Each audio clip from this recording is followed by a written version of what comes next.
We are going to touch only briefly on a parameter expansion in this lecture. Let's clear the console first.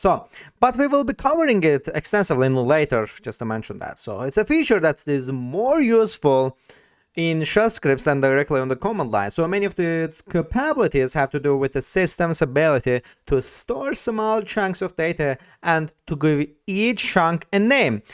Many such chunks, more properly called R variables, are available for your examination. So for example, the variable user contains username.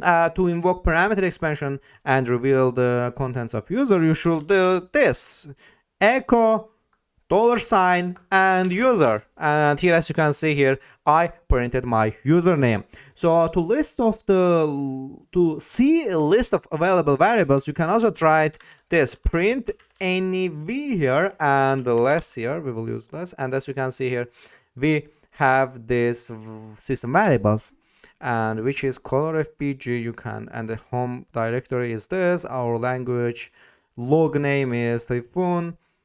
Password, oh no, it's actually pwd here. This is the working directory that we are in, and here we have information about that. So let's actually end this here. Oops, here.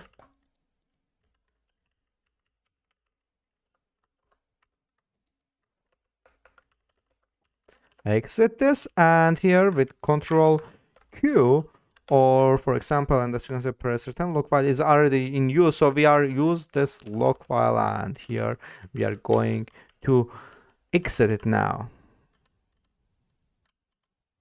with Control Z. So you may have noticed that with other types of expansion, and as you can see, we have our current working directory is pwd. So we're gonna clear and cd here, and again cd. Let's go home here and ls, and as you can see, we are in the home here.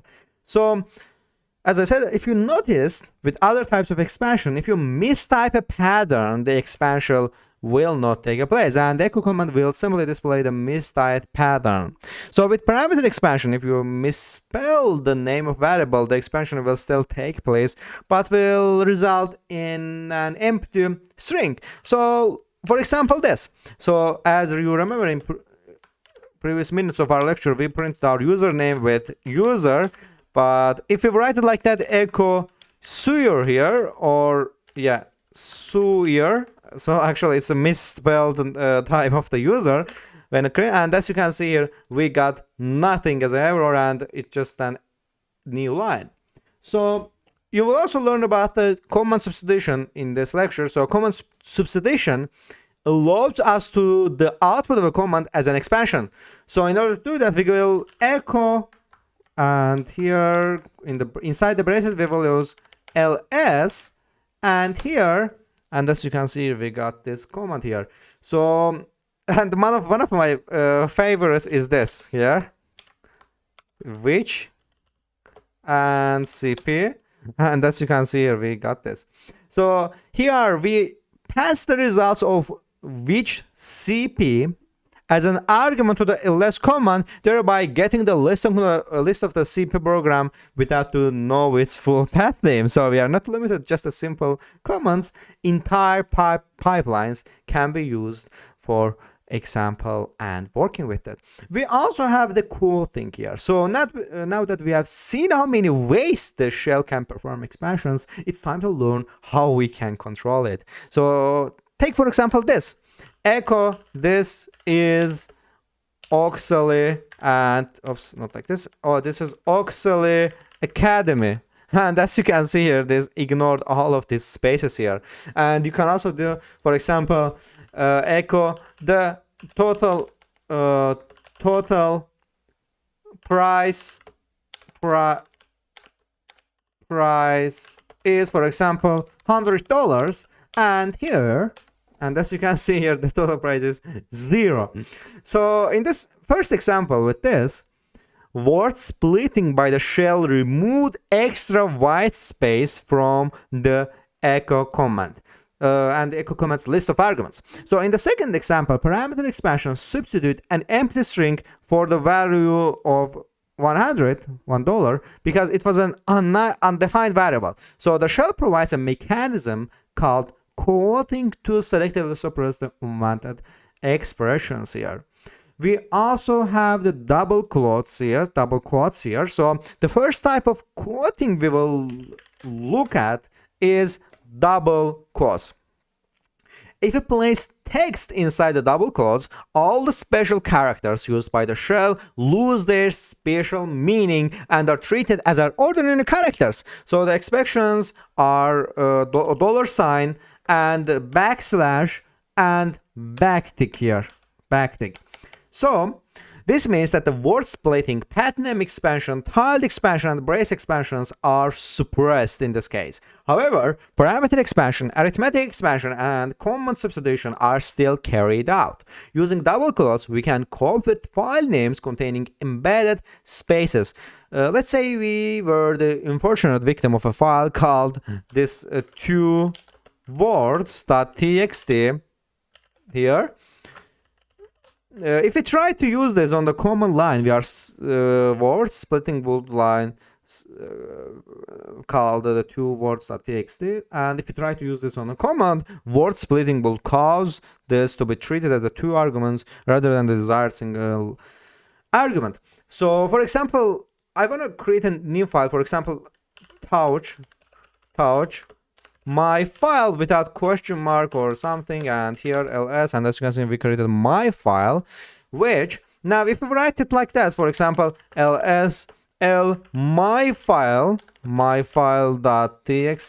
this will take as a two arguments, but we, in order to access this my file, we will use double quotes for accessing this here, and as you can see here we accessed to my file here. So there, and as you can see, now we don't have to keep tying those pesky double quotes. So remember, parameter expansions, arithmetic expansions, and common substitution still take place within the double quotes. For example, look at this. So echo, and here we will do double quotes. So inside this double quotes, we will user and $2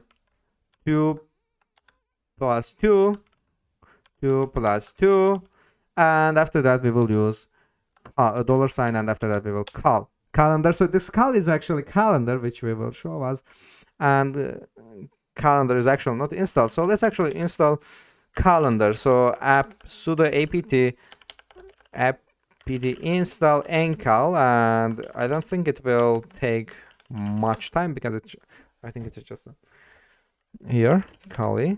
And here this is just a 69 kilobytes of file size, and it's already installed here.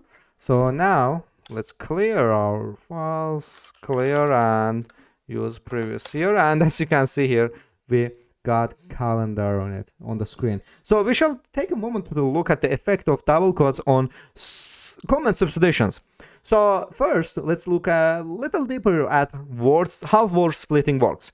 In earlier lectures, we saw how word splitting appears to remove extra spaces of in our text. For example, this is auxiliary, and here academy, and as you can see here, it just ignored our text. So by default, the word splitting looks for the presence of a space, tabs, and new lines in line feed characters, and treats them as delimiters between words. So this means unquoted space, tabs, and new lines are not considered to be part of the text. So they serve only as separators because they separate the words into different arguments. Our example command, the line, contains a comment followed by 4 discrete arguments. If we add like this, for example, add the quotation marks in the start of the end of the line, and as you can see here, it is not ignoring our new lines or spaces as it did in our previous example.